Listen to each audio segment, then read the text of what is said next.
Destination Freedom.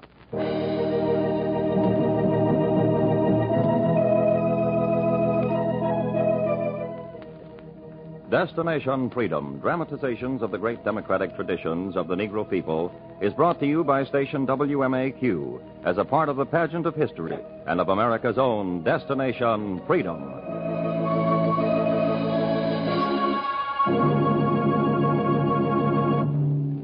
Midwest America has long been the cradle for some of the nation's most outstanding creative writers. Upholding the rich tradition of her region is the poet Gwendolyn Brooks of Chicago. In a chapter entitled Poet in Bronzeville, Destination Freedom introduces you to one of the new stars of Midwestern literature. Miss Brooks will read one of her own poems at the end of her story.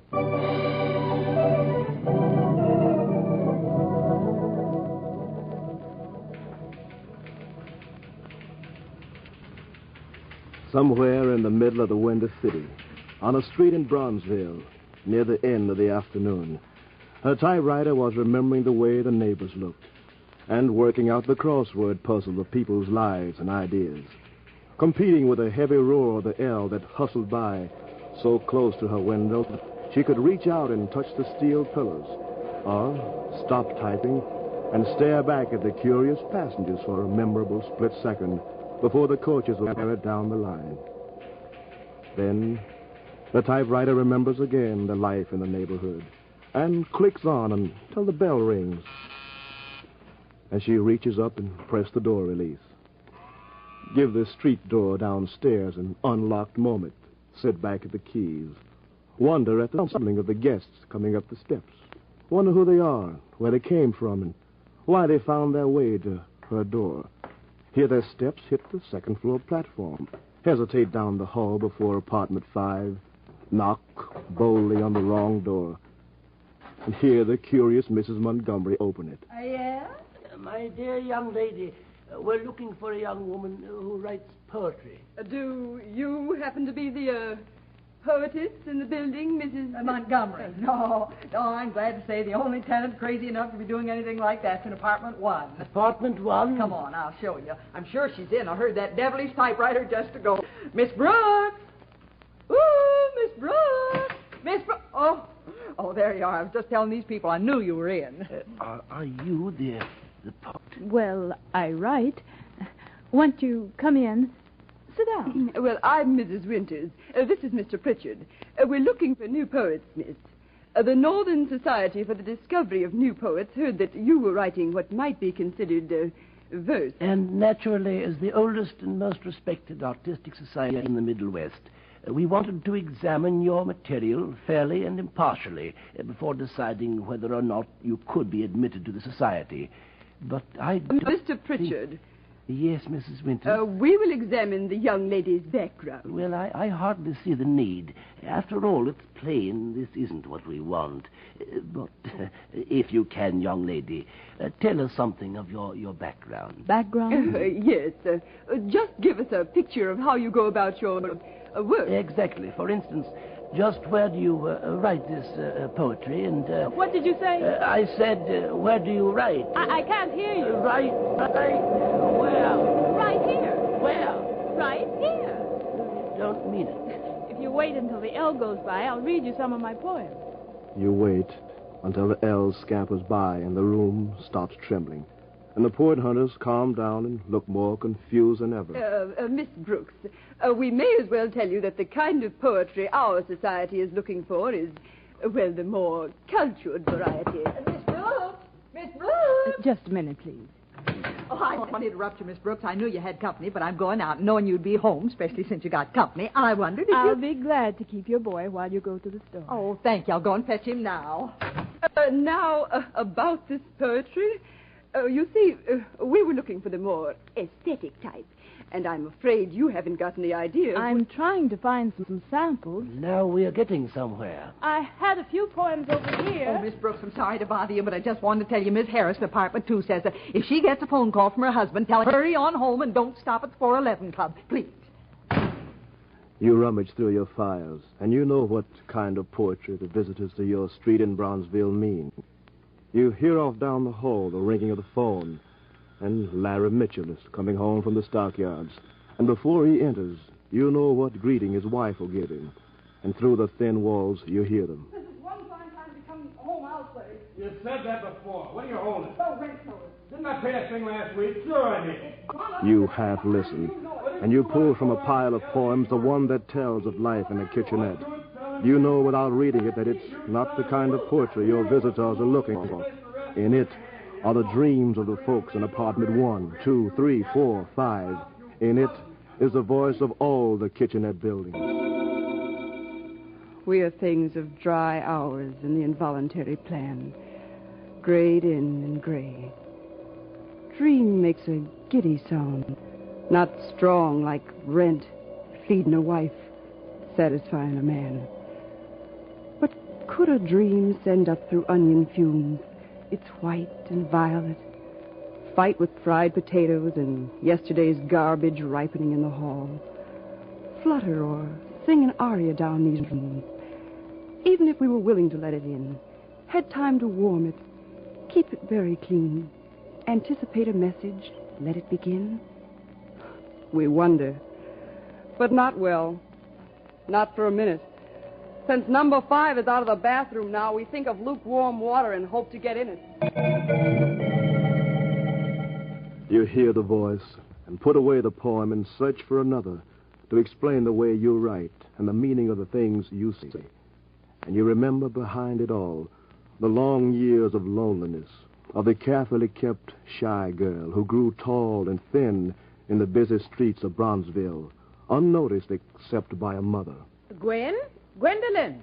And a high school teacher who had come to explain your grades. I'm telling you, Miss Rogers, I would have failed your daughter sure if she's in my English class if it hadn't been for the fact that I know she's not brought up that way. Gwen, will you come in here? And you came to face the two. Miss Heckle says you wrote these papers. Says you sit up in school all day and write sarcastic poems about the teachers. Well, I had finished the lessons, and I was just practicing. Practicing to insult the teachers? Why, did you read this, Miss Rogers? Where did she, my daughter, learn such words? Not in my class. Gwendolyn, you're getting just like that Johnny May. I'm all for your learning literature, but you're learning the backyard kind. What Miss Heckle's been trying to teach you is the front yard kind of literature. Now remember that. You remember that. You, tall, thin, dark girl with shy eyes and a bold mind. And you penned a poem that had your inner voice, your inner thoughts. I've stayed in the front yard all my life. I want to peek at the back where it's rough and untended and hungry weed grows. A girl gets sick of a rose. I want to go in the backyard now and maybe down the alley to where the charity children play. I want a good time today. My mother, she tells me that Johnny May will grow up to be a bad woman and that George will be taken to jail soon or late. On account of last winter, he sold our back gate. But I say it's fine, honest I do. And I'd like to be a bad woman, too, and wear the brave stockings of night black lace and strut down the streets with paint on my face.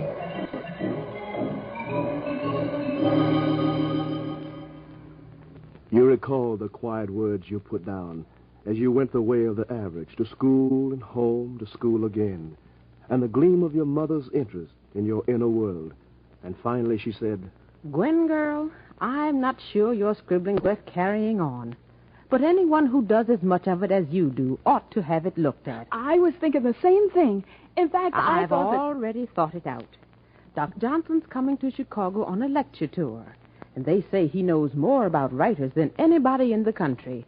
I'm sending him some of your work. He'll let us know when he comes to town. He'll let us know what to do with this scribbling.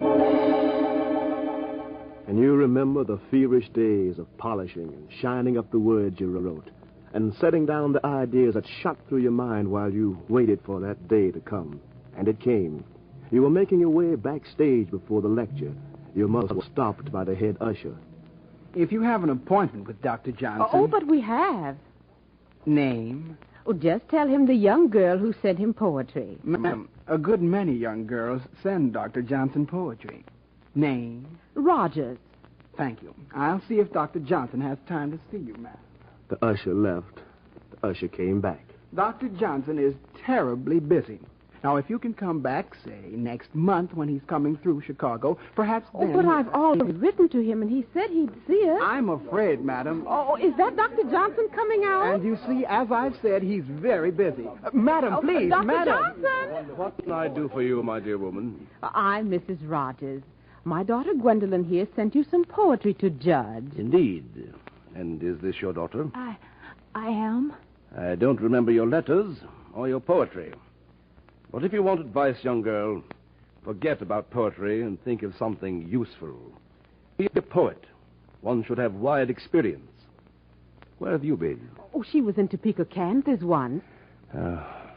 Hardly the experience that would equip her to write anything worth reading. Madam, your daughter seems to be of a very quiet nature. Let her remain so. It's best not to wake her. It might have been best, you remember. But you were already awakened and already sensitive to the tide of human emotions that surged around the streets of Bronzeville and a Midwestern city. And you recall setting about to explore the wide world the poet needed to know, to understand. You took the first step necessary to live. Come right in, come right in. You're looking for office work, I understand. You're right. Good. Experience? Well, I just got out of junior college, and I haven't had much. Unfortunate. What have you been doing with your spare time? I've written some poetry. You've been dreaming, I see. Well, it's time you woke up. Now, before I go into the details of this job, I presume you realize this 1937 depression's thrown a good many young girls your age out of work. Yes, I'm one. I say all that to say that if you're sensible, you'll take the job I'm offering you. Oh, but I intend to. And know where to start. At the bottom. I suppose I'd have to. Yeah, good and sensible. Now, you'll start today. I think you can use that typewriter over by the window. I'd like to know about the salary. Well, don't let it worry you. 8 hours a day, $8 a week. Now, if you'll just sit over there at that typewriter by the window facing the hill, good. You can get a nice view.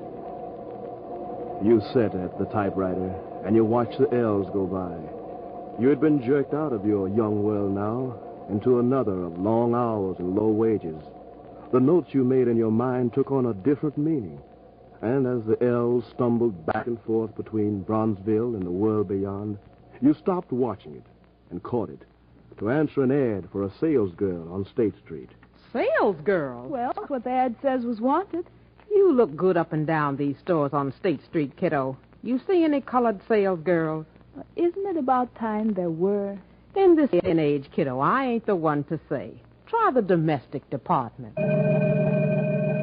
You remember the slow realization that you were barred from most of the jobs in your city, and that barred along with you were your neighbors, and you drew closer to them and understood. You rode the long L lines to the end of the line and tried the domestic department. You the girl looking for housework? Yes. You don't look like you've had much experience, but you can stand the wages. I guess we can stand your inexperience. Go in the kitchen. Help Hattie. You remember going into the kitchens and helping the dozens of Hatties, and still inside you the poems were formulating, and caught the dirgery of your neighbors assigned to the domestic departments. It's usually from the inside of the door that I takes my peek at the sun, pulling off his clothes and calling it a day. 'Cause I'm getting the dishes done about that time. Not that I couldn't sneak out on the back porch a bit, but the sun and me's the same. Could be. Cap the job, then to heck with it. No lulling around the old workplace, but off, spite of something to see. Yes, off till when the sun comes back. Then it's wearily back for me. And for you it was back to the streets of Bronzeville, and to the old search for work and for time to think, and to grow and dream. And you would write down the dreams and send them off to publishers, and their remarks came back. Very sorry, but the poem you sent us is not suitable for publication in such a magazine as we try to maintain. We're sending back your poetry with the kind advice that your time could be better spent at some pursuit other than literature. We absolutely cannot use any of your poetry. We are therefore sending it back to you to be disposed of in any way you see fit. But yet you couldn't stop tinkering with images and with the compressed ideas of poems. And in your search for livelihood, your skill with words was discovered and acknowledged unexpectedly on a side street in Bronzeville when you reported to an odd house, pressed the button of a bell. And a turbaned and severe figure looked through you. You said, I was sent here by the United States Employment Service. Is Dr. Condor in? Come in. They said you needed a clerk, and I can type. You see, I know all about you, young lady. Your past is an open affair to me. Come this way. You followed the doctor through scented doorways, past seance and medicine rooms, and came to where the clerks worked. You'll start work in here. What will I do? You see the stack of letters on the table. They are from my clients who seek advice. As for those that want my medicines, you give their checks to me and the orders to the stock clerk. Those that seek only my advice, well, you answer them the best you can. Be diplomatic. I'll try. I know you will, my dear girl. You were born under the sign of Cancer. A good sign. I only hire employees born under that sign.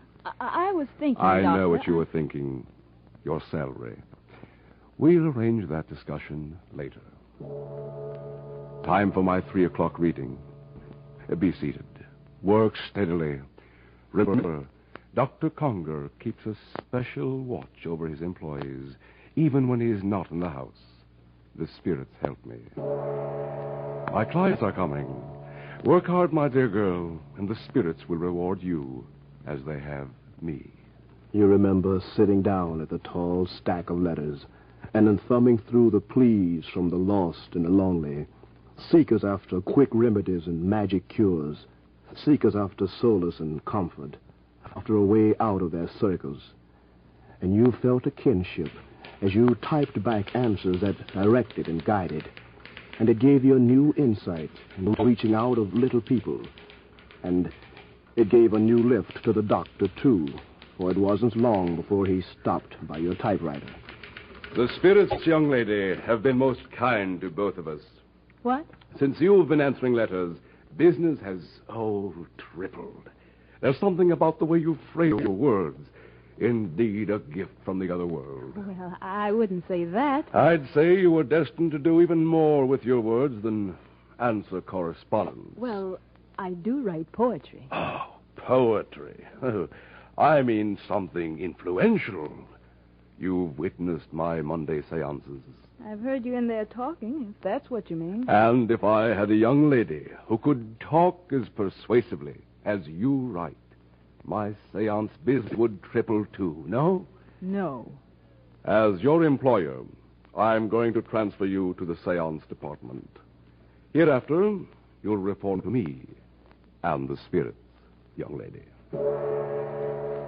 Thereafter, you failed to report to the doctor's house and left him with his mail and seances. But you took away an understanding of the universality of loneliness. You saw that among your neighbors on the streets in Bronzeville, there were other poets who understood.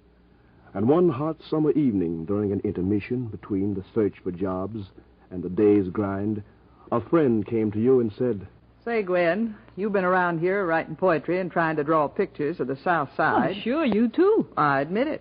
There's some would-be poets getting together over at the South Side Community Arts Center. Inez Stark from Poetry Magazine's going to supervise for a while. How about coming in? Who knows? You might even learn how to write the stuff. You went with Margaret Goss, and you sat down with neighbors who knew the people of the South Side even better than you, knew the meaning of poverty, and they went to work to frame the feelings of a bronze city within the exacting lines of poems. And in the evenings when you walked home, Margaret had another proposal. Say, girl, there's a guy in class in the back row who writes stuff just like yours, only better. What's he look like? I'll call him. Hey, Henry! Henry! This guy's liable to be your husband. Pay attention, girls. Henry! You paid attention and met a shy, quiet boy named Blakely who had walked the same streets you had. And the way I figure, writing poetry about Chicago's just taking, well, say, the life of anybody, or the life of a street, and thinking in it all the glory you'd find in the wide world. If you live on one street in Bronzeville and know it well enough, well, it's like knowing any street, anywhere. You don't have to travel. It's all here. You listened to the boy, and you understood his poems, and he understood you. And on a street in Bronzeville, you found love and companionship, and a husband who found a kitchenette apartment near the Jackson Park L. And the neighbor from apartment 5 gladly opened the door, welcomed you. Well, there it is, you two. Right in front where you can get all the sunlight when the L ain't passing. Yeah, this is it all right, Gwen. Yeah, I see. I don't want to be nosy, but neither one of you says what kind of work you did. Well, Gwen writes poetry. No. Me too. Oh. Well, none of the neighbors will mind a bit, but the landlord's strict about the rent. I don't want to be nosy, but I don't see how you're going to be able to pay it, both writing poetry. I think we'll work that out, thank you. Now, if there's anything else you want, just don't hesitate to knock on my door. I think that'll be all, Miss Montgomery. You say that's not all? No, she said that will be all. I can't hear you, Mr. Blakely. That's all right. Just close the door. Do what? Close the door. You got the door closed, but it never shut out the neighbors in the kitchenette. Or due the sound of the Jackson Park L that caused everything to come to a standstill while it clattered by. And you found the neighbors, friendly. And with your craftsmanship, you could see deeper into their lives and into your own. And all through the streets of Bronzeville, with its inhabitants living as you, circumscribed and barred from high jobs, and yet moving, groping forward, protesting, you saw and wrote. People protest in sprawling, lightless ways against their deceivers. They are never meek, conceive their furies, and about them early are hurt and shout, weep without form, or surly or laugh, but save their censures and their damns. And ever complex, ever taut, intense, you hear man crying up to anyone. Be my reviver, my influence, my reinstated stimulus, my loyalty. Enable me to give my gold goldly, to win, to take out a skulk, to put a fortitude in. Give me my life again, whose right is quite the charm of porcelain, the vigor of stone. And he will follow many a cloven foot. And when you had gone back through the stacks of poems on the table and the half-finished notes in the typewriter, your visitors shook their heads. It's quite interesting verse you've got there, young lady, But just as we suspected, hardly the delicate kind of poetry the society accepts. I'm sorry. I think we'll be going now. Sorry to take up your time, but I don't think anyone's going to be able to understand that kind of poetry. You saw your visitors go, still not understanding, as many others who came to the streets of Bronzeville. But outside, there was already a wide margin of Midwesterners who both saw and understood. And for 3 straight years, the Midwestern Writers' Conference awarded you first prize. And in 1 week, 3 telegrams came from across the nation. Miss Brooks, the American Academy of Arts and Letters is herewith awarding you its yearly prize of $1,000 for your street in Bronzeville. The Guggenheim Foundation is awarding you one of its annual fellowships to continue writing your kind of poetry. For your outstanding work in poetry, Mademoiselle magazine has chosen you one of its 10 Women of the Year. And as the acclaims came in, you went back to your typewriter in apartment 1, listened keenly, and felt the pulse beat of the people on your street in Bronzeville, a street that had stretched all across the continent.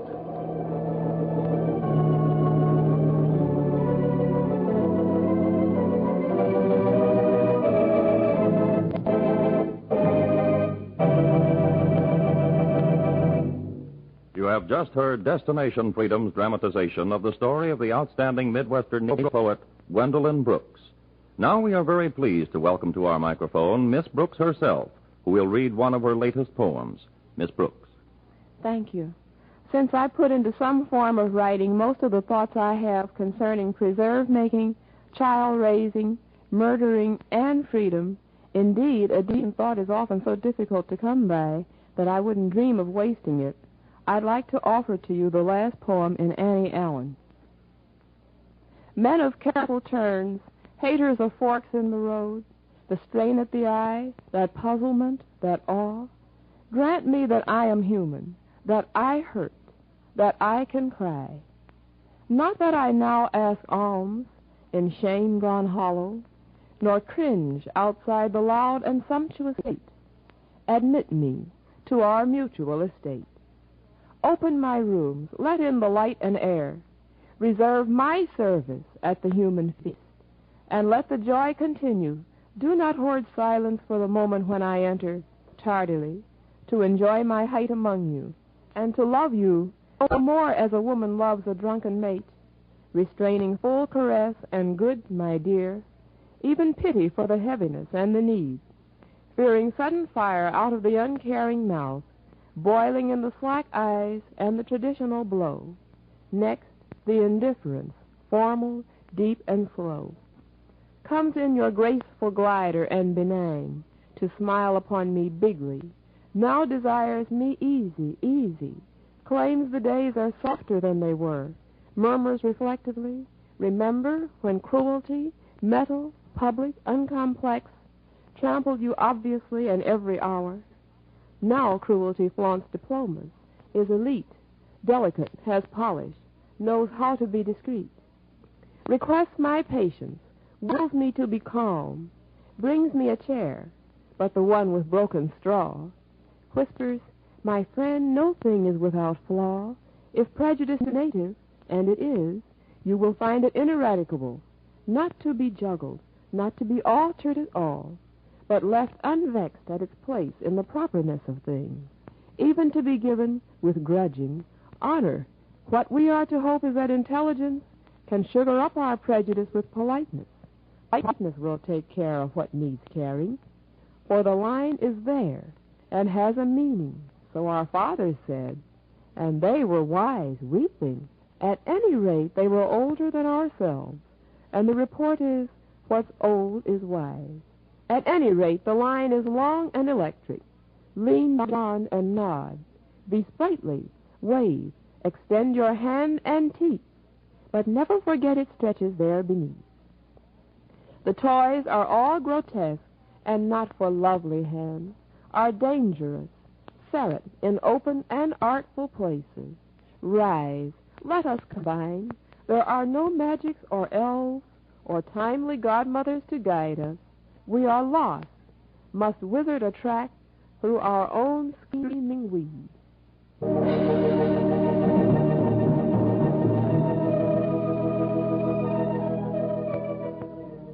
Destination Freedom is written by Richard Durham and produced under the direction of Homer Heck. The role of Gwendolyn Brooks was played by Weslin Tilden. Others were Dean Almquist, Oscar Brown Jr., Janice Kingslow, Fred Pinkard, Hope Summers, and Dorothy Tate. The special music was composed by Amos Soderstrom and played by Elwin Owen and Jose Bethencourt. Special effects by Cliff Mueller and William Rosé. And our technician was Al Johnson. This is Charles Chan inviting you to be with us again next week when Destination Freedom will present the first in a special series dealing with prejudice.